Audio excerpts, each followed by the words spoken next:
Shri sir നമസ്കാരം. കഴിഞ്ഞ ദിവസം കണ്ണൂരിൽ ഒരു ക്ഷേത്രോത്സവവുമായി ബന്ധപ്പെട്ട് CPM BJP പ്രവർത്തകർ തമ്മിൽ സംഘർഷമുണ്ടാകുന്നു. ആ സംഘർഷമുണ്ടാകുന്ന സ്ഥലത്ത് പോലീസ് ഉണ്ടായിരുന്നു. പോലീസ് അവരുടെ നിയമ നടപടികളുമായി ബന്ധപ്പെട്ട അല്ലെങ്കിൽ സുരക്ഷ ഉറപ്പുവരുത്തുന്നതുമായി ബന്ധപ്പെട്ട നടപടികളുമായി മുന്നോട്ട് പോകുമ്പോൾ CPM പ്രവർത്തകരും പോലീസും തമ്മിൽ വലിയ വാക്കേറ്റവും അല്ലെങ്കിൽ കയ്യാങ്കളിയും ഉണ്ടാകുന്നു.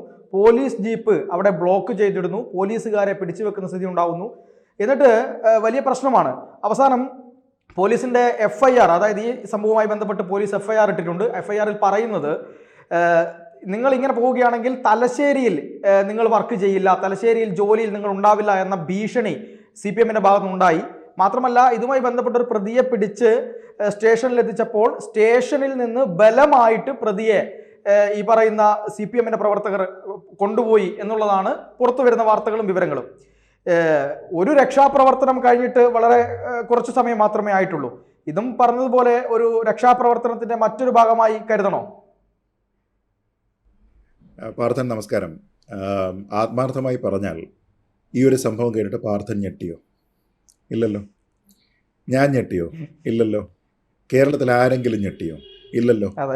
നേരെ മറിച്ച് ഇവരെയൊക്കെ അറസ്റ്റ് ചെയ്യുകയും ആ അറസ്റ്റിനോട് ഇവർ സഹകരിച്ച് അവരവിടെ നിൽക്കുന്നു. പിന്നെ നോർമൽ കോഴ്സിൽ ജാമ്യത്തിനോ മറ്റു കാര്യത്തിനോ വേണ്ടി പോകുന്നു എന്നായിരുന്നു ഈ വാർത്തയെങ്കിൽ അത് കേട്ടാൽ നമ്മൾ ഞെട്ടിയേനെ. കാരണം ആദ്യമായിട്ടല്ല ഇതേപോലെയുള്ള ഒരു സംഭവം നമ്മുടെ നാട്ടിലുണ്ടാകുന്നത്.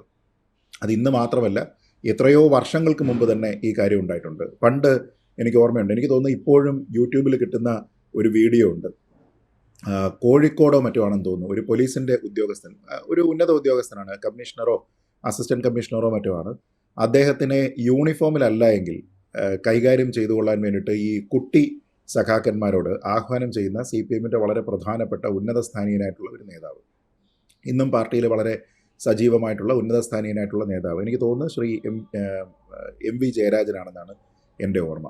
അപ്പോൾ അതന്ന് ഏഷ്യാനെറ്റിൻ്റെയോ മറ്റോ ആണ് ഒരു വാർത്ത ശ്രദ്ധിച്ചത് എനിക്ക് ഓർമ്മയുണ്ട്. അതായത് പോലീസ് വേഷത്തിലല്ല എങ്കിൽ കൈകാര്യം ചെയ്യുമെന്ന രീതിയിലത്തേക്കും കൈകാര്യം ചെയ്തു കൊള്ളാൻ ഉള്ള ഒരു ആഹ്വാനവുമായിട്ടുള്ള ഒരു പ്രസ്താവന. ഈ പ്രസ്താവന വന്നിട്ടൊരു 1.5 പതിറ്റാണ്ടെങ്കിലും ആയിട്ടുണ്ടാകും. അപ്പോൾ അതിനുശേഷം അധികാരത്തിലേക്ക് വന്നതിന് ശേഷം എന്താണ് ഉത്തരവാദിത്തം എന്ന കാര്യത്തിനെ പറ്റി വളരെ കൃത്യമായിട്ട് ബോധ്യമുണ്ടാകേണ്ടുന്ന, ക്രമസമാധാന പ്രശ്നങ്ങൾ ഉണ്ടാക്കരുത് എന്ന് ബോധ്യമുണ്ടാകേണ്ടുന്ന ഒരു സംഘടന, ആ സംഘടനയുടെ നേതാക്കന്മാർ ഈ മറ്റുള്ള പ്രവർത്തകരെല്ലാവരും ചെയ്യുന്ന, അല്ലെങ്കിൽ കുട്ടി സഖാക്കന്മാർ ചെയ്യുന്ന, SFI-ക്കാർ ഉൾപ്പെടെയുള്ള ആൾക്കാർ ചെയ്യുന്ന പല പല പരിപാടികളെയും ന്യായീകരിക്കുന്നത് കൊണ്ട് അവർക്കുണ്ടാകുന്ന ഒരു തോന്നലാണിത്.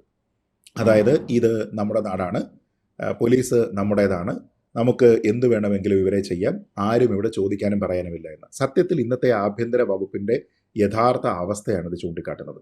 അതായത് നിങ്ങൾക്ക് രാഷ്ട്രീയം നോക്കി മാത്രമേ ആൾക്കാരെ അറസ്റ്റ് ചെയ്യാനോ കസ്റ്റഡിയിലെടുക്കാനോ അവർക്കെതിരെ നിയമ നടപടികളുമായിട്ട് മുന്നോട്ട് പോകാനോ സാധിക്കുകയുള്ളൂ. അപ്പോൾ നമ്മൾ പണ്ട് കണ്ടിട്ടില്ലേ, എനിക്ക് തോന്നുന്നു ശ്രീ MV ജയരാജനും EP ജയരാജനും ഉൾപ്പെടെയാണ് പണ്ടൊരു വീഡിയോ വളരെ വൈറലായിട്ടുണ്ടായിരുന്നു. ഏതോ പോലീസ് സ്റ്റേഷനിലേക്ക് പോവുകയാണ്. അവിടെ അടച്ചിട്ടിരിക്കുന്ന സ്ഥലമൊക്കെ, പോലീസ് സ്റ്റേഷനാണോ ജയിലാണോ ഓർക്കുന്നില്ല, അവിടെ അടച്ചിട്ടിരിക്കുന്ന സ്ഥലമൊക്കെ തുറക്കടാ എന്നൊക്കെ പറഞ്ഞ് നിന്ന് അവിടെ നിന്ന് ആക്രോശിക്കുന്നു. എന്നിട്ട് പോലീസുകാരൊക്കെ വിനീത വിധേയരായിട്ട് വന്ന് നിൽക്കേണ്ടി വരുന്ന ഒരവസ്ഥ. പോലീസുകാരെ സംബന്ധിച്ചിടത്തോളം ഇവരൊക്കെ വലിയ യജമാനന്മാരാണ് എന്നുള്ള ഒരു തോന്നൽ അവർക്ക് ഉള്ളത് കൊണ്ടാണ് ഇവർക്കൊക്കെ വിധേയപ്പെട്ട് പ്രവർത്തിക്കുന്നതിനും ഇവരുടെ ആജ്ഞാനുവർത്തികളായിട്ട് നിൽക്കുന്നതിനുമൊക്കെ വേണ്ടി ഇവർ നിർബന്ധിതരായി മാറുന്നത്. മറ്റ് ഒരു വേള വളരെ വൈറലായിട്ടുള്ള മറ്റൊരു വീഡിയോ ഉണ്ടായിരുന്നു. മന്ത്രി V ശിവൻകുട്ടി ഒരു ഉദ്യോഗസ്ഥൻ്റെ അടുത്തേക്ക് ചെന്നതിന് ശേഷം അദ്ദേഹം വളരെ ധാർഷ്ട്യത്തോടു കൂടി സംസാരിക്കുന്നു. ഇവിടെ ലിഫ്റ്റ് എന്താണ് ഓപ്പറേറ്റ് ചെയ്യാത്തത് എന്നൊക്കെ ചോദിച്ചുകൊണ്ട് അദ്ദേഹം സംസാരിക്കുന്നത് കാര്യങ്ങൾ. അവിടെ റഹീം ഉൾപ്പെടെയുള്ള മറ്റ് നേതാക്കന്മാരൊക്കെ ഉണ്ട്. അപ്പോൾ ഞാൻ പറയുന്നത്, പലപ്പോഴും ഒരു വിഷയത്തിൽ ഇടപെടുന്നതിന് വളരെ ധാർഷ്ട്യം കാണിച്ചുകൊണ്ടാണ് ഈ പല നേതാക്കന്മാരും പെരുമാറുന്നത്. ഇപ്പോൾ ഈ അടുത്തിടെ നമ്മൾ കണ്ടിരിക്കുന്ന വളരെ ക്രൂരമായിട്ടുള്ള ഒരു സംഭവം ഉണ്ടല്ലോ, സിദ്ധാർത്ഥൻ്റെ മരണം. പൂക്കോട് വെറ്റിനറി കോളേജിലെ വിദ്യാർത്ഥിയായിരുന്ന സിദ്ധാർത്ഥൻ്റെ മരണം. ആ മരണത്തിന് ശേഷവും അതിൽ ഉൾപ്പെട്ടിരിക്കുന്നത് പാർട്ടിയുടെ ആൾക്കാരാണ്, അവരുടെ SFI-യിലൊക്കെ ഉള്ള ആൾക്കാരാണ് എന്നതുമായി ബന്ധപ്പെട്ട് കൃത്യമായ വിവരങ്ങൾ പുറത്തു വരുമ്പോഴും സംസ്ഥാന സർക്കാരിനെ നയിക്കുന്ന പാർട്ടിയുടെ ഭാഗത്തു നിന്ന് എന്ത് നടപടിയാണ് ഉണ്ടാകുന്നത്? ഇനി രക്ഷാപ്രവർത്തനം എന്ന പേരിലേക്ക് യൂത്ത് കോൺഗ്രസ്സുകാരനെ DYFI-ക്കാരെല്ലാവരും കൂടെ ക്രൂരമായിട്ട് മർദ്ദിക്കുകയും ഹെൽമറ്റും ചെടിച്ചട്ടിയും ഒക്കെ ഉപയോഗിച്ച് മർദ്ദിക്കുകയും ഒക്കെ ചെയ്തിരിക്കുന്നതിൻ്റെ വിഷ്വൽസ് നമ്മളെല്ലാവരും കാണുക. അത് വന്നതിന് ശേഷവും നമ്മുടെ മുഖ്യമന്ത്രി പിന്നീട് സംസാരിക്കുന്ന സമയത്ത് അവരെ എൻഡോഴ്സ് ചെയ്തിട്ടല്ലേ പറഞ്ഞത്.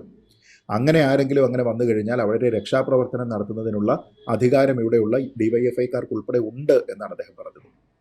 ഇപ്പോൾ ഈ അടുത്തിടെ SFIയുമായി ബന്ധപ്പെട്ട് ഒരുപാട് ആരോപണങ്ങൾ വന്നുകൊണ്ടിരിക്കുന്ന സമയത്ത് ഇവിടുത്തെ മാധ്യമങ്ങൾ, വലതുപക്ഷ മാധ്യമങ്ങൾ ഉൾപ്പെടെ SFIയെ മോശമായി ചിത്രീകരിക്കാനായിട്ട് ശ്രമിക്കുന്നു. അതൊന്നും കേട്ട് തളരരുത് എന്ന രീതിയിലേക്ക് അവർക്ക് ഊർജ്ജം പകരുന്നത് മുഖ്യമന്ത്രി ശ്രീ പിണറായി വിജയനാണ്. എന്നുവെച്ചാൽ ഈ ഒരു പ്രസ്ഥാനത്തിൻ്റെ DNA-യിലുള്ള ചില അവസ്ഥാവിശേഷങ്ങളാണിത്. ഈ രീതിയിലത്തേക്കുള്ള പ്രതികരണം, അനാവശ്യമായിട്ടുള്ള പ്രസ്താവനകൾ. ഇപ്പോൾ കഴിഞ്ഞ ദിവസം ഈ പറയുന്ന സംഭവത്തിൽ തന്നെ യൂണിഫോം വലിച്ചു കീറി എന്ന രീതിയിലത്തേക്കുള്ള ഒരു പ്രശ്നം ഉണ്ടായിരുന്നു. ഈ സംഘർഷം തടയാനായിട്ട് പോലീസുകാരവിടെ എത്തുന്ന സമയത്ത് യൂണിഫോം വലിച്ചു കീറി എന്ന് പറഞ്ഞിട്ട് അതിൻ്റെ തുടർച്ചയാണ് ഈ പ്രശ്നത്തിലുണ്ടാകുന്ന സമയത്ത് ഉണ്ടാകുന്ന മുദ്രാവാക്യം, തങ്ങൾക്കെതിരെ പ്രവർത്തിച്ചു കഴിഞ്ഞാൽ ഒരു പോലീസുകാരനും തലശ്ശേരിയിൽ ഉണ്ടാവില്ല എന്ന് വെച്ചാൽ ഇത് ആരെക്കുറിച്ചാണ് ഈ പറയുന്നത്? ആഭ്യന്തര വകുപ്പ് അത്രത്തോളം മരവാഴകളാണ് എന്ന രീതിയിലത്തേക്കുള്ള ഒരു പ്രസ്താവനയല്ലേ ആ പ്രസ്താവനയുടെ? അതല്ലേ അതിൻ്റെ കാതൽ? ഞാൻ പറഞ്ഞത് അങ്ങനെയുള്ള ധാരണ ഈ ഗവൺമെൻറ്റിനെ നയിക്കുന്ന പാർട്ടിയുടെ പ്രവർത്തകർക്കുണ്ടാക്കിയത് അതിൻ്റെ ഉത്തരവാദിത്വം ആർക്കാണ്? ഈ പാർട്ടിക്കും ഇതിൻ്റെ നേതാക്കന്മാർക്കും മാത്രമാണ്. അപ്പോൾ ഇവിടെ പോലീസിനെ ഭീഷണിപ്പെടുത്തുകയാണ്. സാധാരണ എവിടെയെങ്കിലും ഉണ്ടെങ്കിൽ കാക്കി കണ്ടാൽ ആൾക്കാർ ഓടുകയാണല്ലേ. പണ്ട് കാലത്ത് എവിടെയെങ്കിലും ആൾക്കാർ സംഘർഷം ഉണ്ടാക്കുന്ന സമയത്ത് കാക്കി ഇട്ട പോലീസുകാരെ കാണുകയാണെങ്കിൽ ആ സമയത്ത് ചിതറി ഓടും. കാരണം എങ്ങാനും പിടിച്ചാൽ ആ പ്രദേശത്തെങ്ങാനും നിൽക്കുകയാണ് എങ്കിൽ പോലും, ഇതിൽ ഉൾപ്പെട്ടിട്ടില്ല എങ്കിൽ പോലും ഒരു കേസ് വന്നു കഴിഞ്ഞാൽ പിന്നെ ജീവിതം കോഞ്ഞാട്ടയാവും എന്ന രീതിയിലത്തേക്കുള്ള ഒരു ചിന്തയുള്ള ആൾക്കാരായിരുന്നുവെങ്കിൽ ഇന്ന് അവിടെ നിൽക്കുന്ന പോലീസുകാരെ പൂട്ടിയിട്ടതിന് ശേഷം അവിടുന്ന് ആൾക്കാരെ ഇറക്കിക്കൊണ്ടുപോവുക തുടങ്ങിയ രീതിയിലത്തേക്കൊക്കെ പോകുന്നു. ഇത് FIRൽ എഴുതിയിരിക്കുന്ന കാര്യമല്ലേ? ഈ ഭീഷണിയും മറ്റും FIRൽ എഴുതിയിരിക്കുന്ന കാര്യമാണ്. അപ്പോൾ പണ്ട് ശ്രീമതി MC ജോസഫൈൻ മറ്റൊരു കോണ്ടെക്സ്റ്റിലാണെങ്കിലും പറഞ്ഞതുപോലെ ഇവിടെ പാർട്ടിക്ക് പാർട്ടിയുടേതായിട്ടുള്ള കോടതികളുണ്ട്, പാർട്ടിക്ക് പാർട്ടിയുടേതായിട്ടുള്ള പോലീസ് സംവിധാനമുണ്ട്. ഇനി അഥവാ അതില്ല എങ്കിൽ പോലും ഈ കാണുന്ന പോലീസ് എല്ലാം നമ്മുടേതാണ്, നമ്മുടെ ചൊൽപ്പടിക്ക് നിൽക്കേണ്ടവരാണ് എന്ന രീതിയിലത്തേക്കുള്ള ഒരു ചിന്ത ഇവർക്കുണ്ട്. ഞാൻ പറഞ്ഞത് ഈ അവസ്ഥയിലേക്ക് കേരളത്തിലെ പോലീസിനെ എത്തിച്ച, കേരളത്തിലെ ആഭ്യന്തര വകുപ്പിനെ എത്തിച്ചതിൻ്റെ ഉത്തരവാദിത്വം മുഖ്യമന്ത്രി ശ്രീ പിണറായി വിജയന് തന്നെയാണ്. കാരണം അദ്ദേഹവും അദ്ദേഹത്തിനോടൊപ്പമുള്ള തുല്യസ്ഥാനീയരായിട്ടുള്ള നിരവധി നേതാക്കന്മാരുമാണ് ഇങ്ങനെയുള്ള പല നെറുകേടുകളെയും ന്യായീകരിക്കുന്നതിന് വേണ്ടി ശ്രമിച്ചിരിക്കുന്നത്. ഇതിലൊന്നും തന്നെ മാതൃകാപരമായിട്ടുള്ള ഇടപെടലുകൾ ഉണ്ടായിട്ടില്ല. ഒരു മുതിർന്ന പാർട്ടി നേതാവ് എന്ന രീതിയിൽ ഒരു സംഘർഷം ഉണ്ടാകുന്ന സമയത്ത് എങ്ങനെ ഇടപെടണം, ആ സംഘർഷത്തിനെ ലഘൂകരിക്കുന്നതിൻ്റെ ഭാഗമായി, അവിടെ ഒരു ടെൻഷൻ ഉണ്ടാക്കാതിരിക്കുന്നതിൻ്റെ ഭാഗമായി വളരെ നമ്മൾ പറയുന്ന സംയമനത്തോടു കൂടി ഇടപെടുക, പാർട്ടി പ്രവർത്തകരോട് കൃത്യമായ രീതിയിലത്തേക്കുള്ള ഉപദേശം നൽകുക എന്ന രീതിയിലാണ് പ്രവർത്തിക്കേണ്ടത്. അപ്പോൾ ഇവിടെ ഇവർക്കുണ്ടായിരിക്കുന്ന വർദ്ധിത വീര്യം എന്താണ്? SFIയുടെ വിഷയത്തിലാണെങ്കിലും DYFIയുടെ വിഷയത്തിലാണെങ്കിലും രക്ഷാപ്രവർത്തനത്തിലാണെങ്കിലും മുഖ്യമന്ത്രി അടക്കമുള്ള നേതാക്കന്മാർ എടുത്തിരിക്കുന്ന സമീപനം എന്ന് പറയുന്നത് തങ്ങളെ സംരക്ഷിക്കുന്നതാണ് എന്ന് തോന്നുകയും അതുമായി മുന്നോട്ട് പോകൂ എന്ന് അദ്ദേഹത്തിൻ്റെ തന്നെ ആഹ്വാനം വരികയും ചെയ്യുന്ന സമയത്ത് ഇവർ ചിന്തിക്കുന്നത് ഞങ്ങൾ ഈ നാട്ടിലെ രാജാക്കന്മാരാണെന്നാണ്. അപ്പോൾ അതുകൊണ്ട് ശിക്ഷ അവർ വിധിക്കും, ആ ശിക്ഷ നടപ്പാക്കുന്നത് അവർ തന്നെ ചെയ്യും. അപ്പോൾ അവിടെ അവരുടെ മുന്നിലേക്ക് വരുന്ന പോലീസുകാർ ആ കാക്കി കണ്ടാൽ അവർ തിരിഞ്ഞോടില്ല, മറിച്ച് ആ കാക്കിക്കാരെ പൂട്ടിയിടാനായിട്ടും അവർ ശ്രമിക്കും. അപ്പോയിൻറ്റിങ് അതോറിറ്റി ഇവരാണ് എന്ന രീതിയിലത്തേക്കുള്ള ധാർഷ്ട്യം കൊണ്ടാണ് ഒരു പോലീസുകാരൻ ഇനി തലശ്ശേരിയിൽ ഉണ്ടാവില്ല എന്ന് പറയുന്നത്. നമ്മളൊക്കെ പണ്ട് കേട്ടിട്ടുണ്ട് പോടാപുല്ലേ പോലീസ് എന്നൊക്കെ പറഞ്ഞിട്ടുള്ള മുദ്രാവാക്യങ്ങളൊക്കെ കേട്ടിട്ടുണ്ട്. പക്ഷേ പോലീസ് വരുന്ന സമയം വരെ മാത്രമേ ഈ മുദ്രാവാക്യമുള്ളൂ. ഇന്നതല്ല. നമ്മുടെ ഈ അടുത്തിടെ കണ്ടതല്ലേ SFIയുടെ ഒരു നേതാവ്, ഈ ചാനൽ ചർച്ചകളിലും മറ്റും വരുന്ന ഒരു നേതാവ് ഒരു പോലീസ് ഉദ്യോഗസ്ഥൻ്റെ പേര് പറഞ്ഞുകൊണ്ട് പരസ്യമായിട്ട് ഒരു പൊതുവഴിയിൽ നിന്ന് നടത്തുന്ന പ്രസംഗത്തിൽ അയാളെ മർദ്ദിക്കും, അയാളെ പുറത്ത് കൈകാര്യം ചെയ്യും എന്ന രീതിയിലത്തേക്ക് പറയുന്നത്. ഇവനൊക്കെ ഇപ്പോഴും ഭാരവാഹിയല്ലേ? ഇവനൊക്കെ എതിരെ എന്തെങ്കിലും രീതിയിലത്തേക്കുള്ള നടപടി എടുത്തോ? ഇല്ല. എന്ന് വെച്ചാൽ പാർട്ടി കൊടുക്കുന്ന ഒരു ബാക്കിംഗ് ഉണ്ട്. നിങ്ങൾ എന്ത് തോന്നിവാസം പറഞ്ഞാലും എന്ത് തെമ്മാടിത്തം പറഞ്ഞാലും നിങ്ങൾക്ക് സംരക്ഷണം കിട്ടുമെന്ന രീതിയിലത്തേക്ക് പാർട്ടി തന്നെ പറഞ്ഞും പറയാതെയും കൊടുക്കുന്ന ഒരു സംരക്ഷണ കവചമുണ്ട്.